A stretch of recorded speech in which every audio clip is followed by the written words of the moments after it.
नीम का पेड़ और रोशनी की किरण गांव का नाम था शांतिपुर। यह नाम इसलिए था क्योंकि वहां के लोग बहुत शांत और मिलनसार थे। गांव के बीचों बीच एक बहुत पुराना विशाल नीम का पेड़ था जिसे सब बूढ़ा नीम कहते थे। यह पेड़ सिर्फ एक पेड़ नहीं था, बल्कि गांव की पंचायत, बच्चों का खेल का मैदान और बुजुर्गों के गपशप का अड्डा भी था। शांतिपुर में एक जवान लड़का रहता था जिसका नाम था आलोक। आलोक गांव के बाकी युवाओं से थोड़ा अलग था। जहां बाकी सब खेतों में काम करते थे, वहीं आलोक का मन हमेशा किताबों और नए आविष्कारों में लगा रहता था। गांव में बिजली नहीं थी और शाम होते ही पूरा गांव अंधेरे में डूब जाता था। एक रात बूढ़ा नींद के नीचे बैठे बुजुर्गों ने लंबी सांस ली। काश हमारे गांव में भी शहरों जैसी रोशनी होती, एक ने कहा।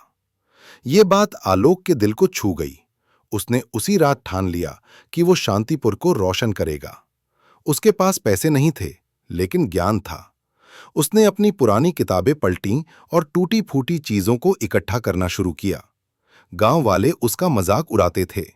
ये लड़का पागल हो गया है, वे कहते थे। कबाड़ से क्या बनाएगा? लेकिन आलोक ने हार नहीं मानी। उसने महीनों तक कड़ी मेहनत की। अंत में उसने एक पुरानी साइकिल के डायनमो, कुछ बेकार तारों और शीशे के टुकड़ों की मदद से एक साधारण सा हवा चक्की विंडमिल जैसा उपकरण बनाया। एक तूफानी शाम को जब सब अपने घरों में डरे हुए थे, आलोक बूढ़ा नीम के पास गया। उसने बड़ी सावधानी से अपना बनाया हुआ उपकरण पेड़ की सबसे ऊंची डाल पर लगाया।